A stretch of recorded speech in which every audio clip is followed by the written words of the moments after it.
주께서 나를 위해서 흘리신 피와 살을 기억하면서 구원의 감격으로 여러분 심령이 은혜가 충만하길 바라고 그 속에서 오늘 성찬의 기쁨으로 참여할 수 있기를 바랍니다.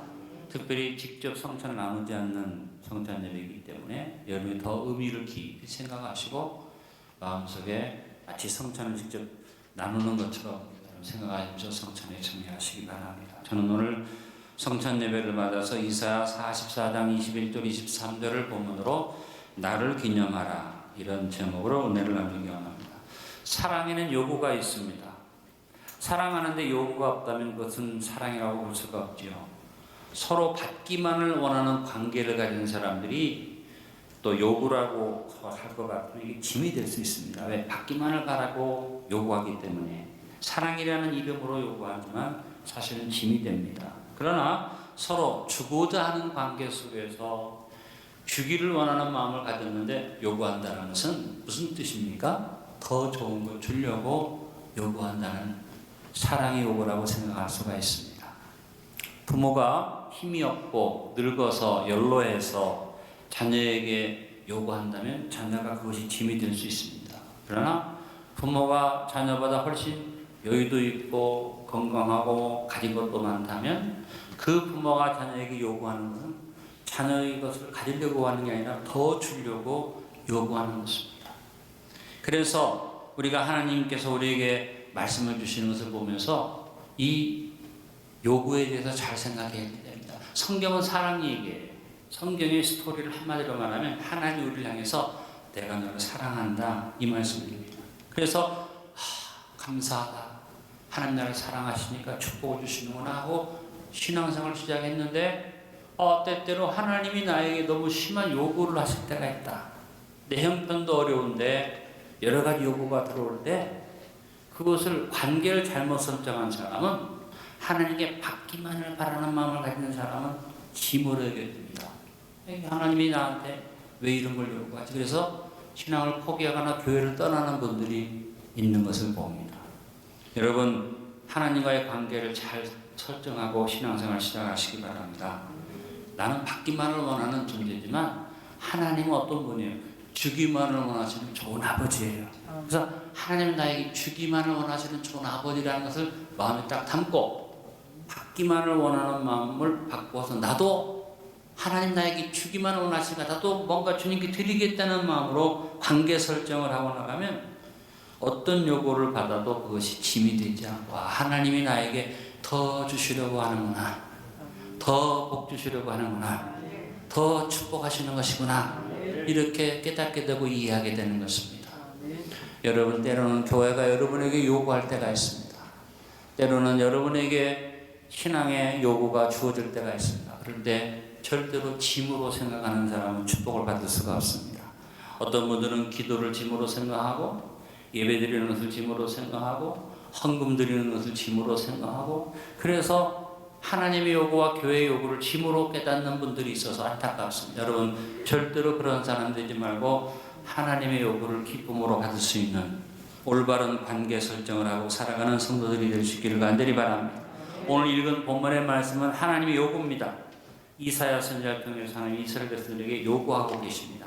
이 일을 기억해라.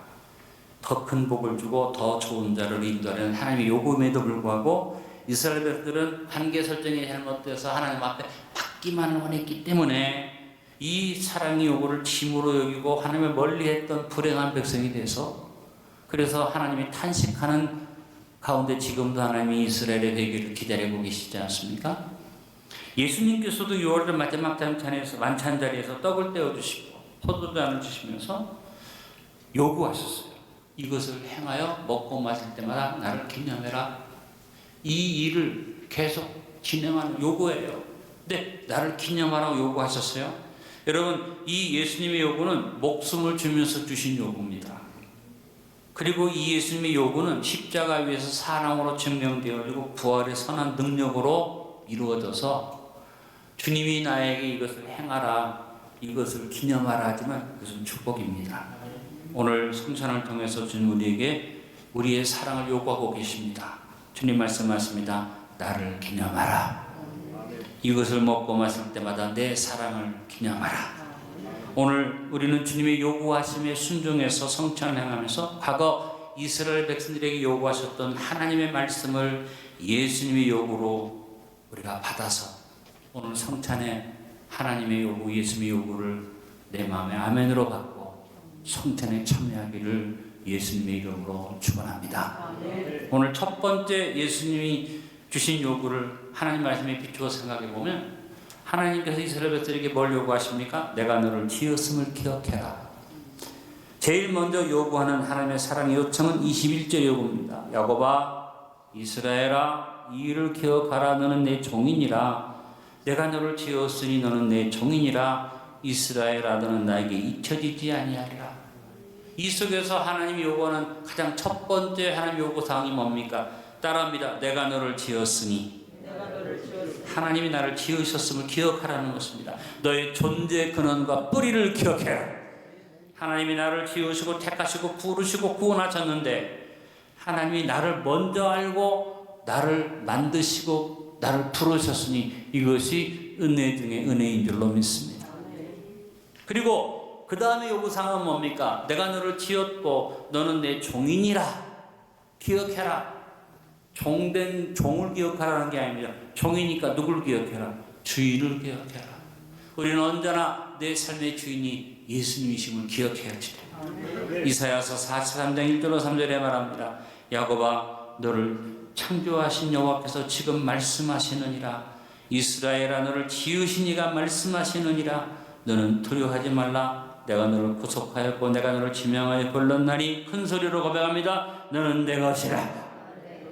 내가 물 가운데로 지날 때 내가 너와 함께 할 것이라. 강을 건널 때 물이 너를 침몰하지 못할 것이며 내가 불 가운데로 지날 때 타지도 아니할 것이요 불꽃이 너를 사르지도 못하리니 대전하는 여호와 내 하나님이요 이스라엘의 거룩한 이여 내 구원자임이라. 내가 여호와를 너의 성령을 물로 구스와 스바를 너를 대신하여 주었노라고 말씀하셨습니다. 여러분 하나님은 나를 지으신 분, 하나님이 나를 사랑으로 지으셨고 하나님이 나의 주인이시니까 이것을 명백하게 기억하시길 간절히 바랍니다. 신앙생활하는데 여전히 자기가 주인인 사람은 하나님을 섬기는 것 같으나 하나님을 마치 종으로 부르듯이 필요할 때만 하나님을 찾죠. 그러나 하나님이 나를 지으셨고 나를 부르셨고 나의 주인이다. 나는 하나님의 종이다고 이것을 기억하는 사람은 결코 망령된 행동을 하지 아니할 줄로 압니다. 여러분 우리가 오늘 주님 앞에 말씀을 나누면서 한번 찬양을 해보기 원합니다. 나를 지으신 이가 하나님, 나를 부르신 이가 하나님, 나를 보내신 이도 하나님, 나의 나 된 것은 다 하나님의 은혜라. 우리 찬양 한번 같이 나누고 같이 계속 말씀을 나누도록 합니다.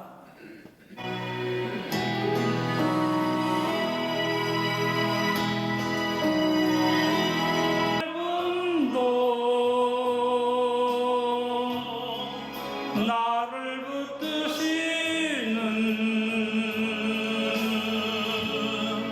하나님의 은혜. 아멘. 나를 지으신 이가 하나님, 나의 주인이신 하나님. 이 사실을 명백하고 기억해라. 이것이 하나님 요구예요. 이 요구를 여러분 기억하면 성찬이 임할 때 하나님, 나는 하나님이 지은 하나님이 나의 주인이시고 나를 책임지심을 믿습니다. 이 고백으로 성찬에 임하시기를 바랍니다. 두 번째는 더 감격적인 요구를 하십니다. 하나님께서 뭘 말씀하십니까? 너는 잊혀지지 않는 존재임을 기억해라. 여러분 이 말을 딱 읽으면서 내 마음속에 감격이 넘치면서 온몸에 소름이 쫙 끼치는 것처럼 너무너무 마음이 떨리더라고요. 하나님이 나를 놓고 나는 너를 결코 잊지 못한다. 얼마나 감격스러운 얘기입니까? 21절에 말하죠. 이스라엘아 너는 나에게 잊혀지지 아니하리라. 여러분 기가 막힌 고백 아닙니까? 사랑은 상대방을 잊을 수가 없는 것이 사랑이라고 그렇죠. 여러분 하나님이 먼저 나에게 잊을 수 없는 사랑이라고 고백하신 겁니다. 그렇다면 나는 어떤 존재입니까? 하나님이 잊을 수 없을 만큼 보배로운 존재다. 그렇죠.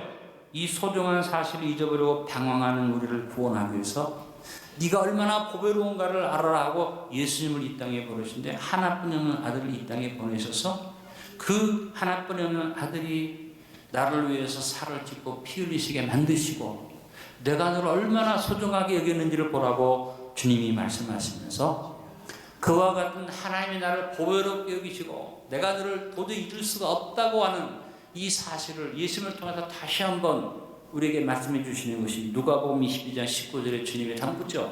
또 떡을 가져 감사기도 하시고 떼어 그들에게 주시며 이르시되 이것은 너희를 위하여 주는 내 몸이라 너희가 이를 행하여 나를 기념하라 하시고 여러분 성찬의 명령 중에 우리가 주목해야 할 게 뭔가 기념이라는 말이죠. 기념이라는 것은 기억하고 감사하라는 얘기입니다. 오늘 구약에서는 기억해라 하고 끝나지만 예수님은 우리에게 이것을 기념해라, 기억하고 감사라고 말씀하십니다. 여러분 구약에서 하나님이 이스라엘 백성들한테 기억하라 그 내용이 주된 내용이 뭡니까? 출애굽의 사건입니다. 구약에 쭉 나오는 이스라엘 백성들이 과거를 생각하는 모든 것들은 출애굽에 관련되어 있음을 봅니다. 그리고 그들은 1년에 한 번씩 유월절 만찬을 내하면서 자기 민족을 하나님 어떻게 이끌어내시는가를 유월절 만찬 음식을 먹으면서 자녀들한테 설명을 해주는 전통을 가지고 있었습니다. 여러분 출애굽의 사건이 뭡니까? 바로 저와 여러분 구원하신 예수 그리스도의 구속 사역의 모형인 것입니다. 우리를 죄악에서 끌어내셨고 인생길 광야길 40년 지나는 동안에 함께 하시고 성령의 구름기 땅과 불기 인도하셨다가 우리를 가나안 땅 천국으로 인도하시는 우리의 주인 되신 주님이 오늘 하나님이 말씀하신 이 일을 기억하라고 하신 말씀처럼 오늘 우리에게 말씀하십니다. 내가 너를 위해서 살을 찢고 내가 너를 위해서 피 흘린 것 내 전부를 준 것은 내가 너를 잊지 못하기 때문이다 라고 말씀하시면서 이것을 향하여 나를 기념하라고 하셨습니다. 여러분 주님께 잊혀지지 않는 사랑의 존재임을 기억하며 감사드립시다. 오늘 주님을 기념할 때 감격합시다. 한번 해봅시다. 나는 잊혀지지 않는 주님의 사랑입니다. 여러분 주님이 지금도 잊어버리지 않고 기억하는 사람이 배진기 목사입니다. 아멘 안 하는 사람은 섭섭합니다. 어디에 가나 주님이 눈을 떼지 않고 바라보는 분이 접니다. 여러분 이 믿음을 가지시기 바랍니다. 너는 나에게 잊혀지지 아니하리라. 이게 여러분 축복이 요구가 아니잖아요. 하나님께서 이렇게 우리에게 요구하시고 계신다는 겁니다. 싫은 사람이 이런 요구를 하면 은성스럽죠. 소롭게 지으시죠. 그러나 하나님의 요구입니다. 세 번째 요구는 항상 돌아오라. 여러분 이제 본격적인 요구가 시작되죠. 뭐예요? 돌아와라. 이스라엘 백성들에게 하나님은 이 일을 기억하라. 자, 이스라엘 백성한테는 기억하라 해놓고 하나님은 반대로 잊어버리겠다 그러셨어요. 굉장히 정반대의 이야기가 나오는데 여러분 22절에 하나님이 잊으심의 은혜를 말합니다. 기억의 은혜보다 더 큰 것은 잊으심의 은혜죠. 내가 네 허물을 빽빽한 구름같이 내 죄를 안개같이 없애하였으니 너는 내게로 돌아오라. 내가 너를 구속하였음이니라. 하나님이 그 백성을 결코 잊지 않는데 그런데 자기 백성의 행위에 대해서는 잊어버리겠다는 겁니다. 사랑은 상대방을 결코 잊는 것이 아닙니다. 잊어버릴 수 없습니다. 그러나 상대방의 행위는 어떻게 해요? 정반대로 잊어버립니다. 배신의 행위를 잊어버리는 것입니다. 그래서 사랑에는 뭐가 필요합니까? 지우개가 필요합니다. 사랑의 지우개가 없으면 우리는 사랑할 수 없습니다.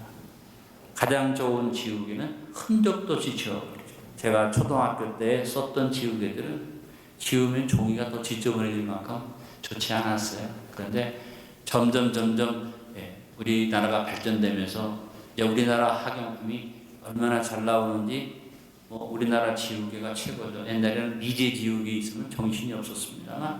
지금은 그렇지 않습니다. 선교지에 있는 아이들이 가장 기다리는 게 한국산 지우개예요. 연필을 쓰는 아이들은 한국산 지우개를 좀 기다립니다. 여러분 좋은 지우개는 흔적도 없이 모든 걸 지워버리는데 이 세상에서 가장 효능이 좋고 이 세상에서 가장 모든 걸 지울 수 있는 가장 뚜렷한 지우개는 하나님의 용서입니다. 그 지우개는 뭐로 만들어졌습니까? 예수님의 피로 만들어졌습니다. 예수님의 보혈로 만들어졌습니다. 여러분 22절을 한 번 더 힘차게 읽어봅니다. 내가 내 허물을 빽빽한 구름같이 내 죄를 안개같이 없애하였으니 너는 내게로 돌아오라. 내가 너를 구속하였음이니라. 이 비유가 너무너무 우리 마음속에 확 와닿는 건 뭐냐면 빽빽한 구름이 들어차 있는 하늘이 구름이 싹 거쳐가면 어떻게 그 하늘을 뭐라고 표현하면 구름 한 점 없는 맑은 하늘 그렇게 표현하죠. 안개가 꽉 낀 날일수록 그날은 오늘 날이 좋겠구나 합니다. 왜? 아침에 안개가 쫙 낀 날일수록 그 낮에는 더 맑게 개입니다. 오늘 하나님이 비유를 그렇게 주셨습니다. 네 죄를 빽빽한 구름처럼 시커멓고 더러운 것이지만 이것이 하나도 없이 청명하게 깨끗이 씻어지는 것처럼 내가 너를 지운다. 잊지 않는다. 안개가 꽉 껴서 앞을 볼 수 없을 만큼 안개가 껴있지만 이것이 거쳐오고 새로운 것을 볼 수 있도록 내가 너를 새롭게 하고 네 죄를 기억하지 않겠다는 것입니다. 여러분도 용서하시죠? 그런데 사람의 용서는 흔적이 남아요. 내가 다 잊어버렸어. 다 용서해놓고 어떻게 해요? 틈만 나면 내가 너 용서했잖아. 내가 너 3번 용서해. 내가 4번 용서했어. 이 얘기합니다. 부부간에 왜 자꾸 싸웁니까? 서로 이제 어떤 다툼이 있어서 상대방이 용서하기로 다 잊어버리니까 우리 이제 생각하지 맙시다. 근데 기분만 나쁘면 옛날 얘기 나와요, 안 나와요? 나와요. 여러분은 이 얘기를 이해 못하는 것 같은데 여러분 가면 안 그런 건데 우리 집은요 롱롱어고 자꾸 나옵니다. 저도 그렇고 제 아내도 그렇고 뭐 그건 잊어버렸겠지. 이제는 아무 문제가 없겠지. 근데 그것이 다시 나오고 여러분 인간의 용서는 이와 같습니다. 근데 한 번도 하나님은 옛날에라는 말을 안 하십니다. 또 지난번에라는 말도 안 하십니다. 주님은 완벽하게 지우시고 잊어주십니다. 그래서 하나님이 우리 죄에 대해서 뭐라고 말해? 기억하지도 않는다. 이사야서 43장 25절에 나는 나를 위하여 내 허물을 도말하는 자니 내 죄를 기억하지 아니하리라. 두 단어입니다. 도말. 아예 없애는 겁니다. 그 다음에 기억하지 않겠다는 것입니다. 저는 아버지입니다. 아버지로서 내 자녀에 대한 내 사랑을 생각해 보면서 하나님의 사랑에 감격할 수밖에 없습니다. 우리 윤호나 윤미가 저한테 엄청나게 잘못한 건 없지만 제가 기억할 수 있는 여러 가지 문제점들이 있겠지만 아버지 입장에서 보니까 다 지워졌어요. 전혀 생각나지 않아요. 그래서 참 감사하게 생각합니다. 왜? 내 자녀인데 내가 그 잘못을 용서하지 못하면 얼마나 힘들겠습니까? 그러고 나서 내 마음을 생각하면서 하나님 아버지가 나를 보실 때 생각해 보니까 이거 기가 막힌 축복 아닙니까? 하나님이 내 모든 행위는 하나도 기억하지 않고 지난번에 내가 지나간 날에 그런 말 하지 아니하시고 도말하시고 기억하지 아니하시는데 그런데 여러분 하나님의 지우개가 무조건 내 것이 되는 건 아닙니다. 하나님의 지우개를 하나님 딱 내놓으셨습니다. 이것을 내 것으로 만드는 것이 하나님 요구입니다. 뭐요? 내게로 돌아오라. 하나님 우리에게 회개를 요구하십니다. 목사님, 나는 이미 예수님께 돌아온 사람이고 내가 직분을 가졌고 예배에 맨날 참석하는데 뭘 또 돌아오라고 합니까? 그러나 여러분 우리는 우리의 행위를 늘 심는 일을 해야만 합니다. 예수님께서 마지막 만찬을 하시면서 아주 중요한 일을 하셨습니다. 사람들은 그것을 섬김의 본이라고 말합니다. 예수님이 제자들의 발을 씻겨주셨는데 그 속에서 더 깊은 의미의 말씀이 있습니다. 예수님이 제자들의 발을 하나하나 씻겨가는데 베드로 차례가는 게 베드로가 절대 씻을 수 없다. 그럴 때 예수님 말씀하십니다. 너 나한테 발을 안 씻으면 너하고 나하고 상관이 없다.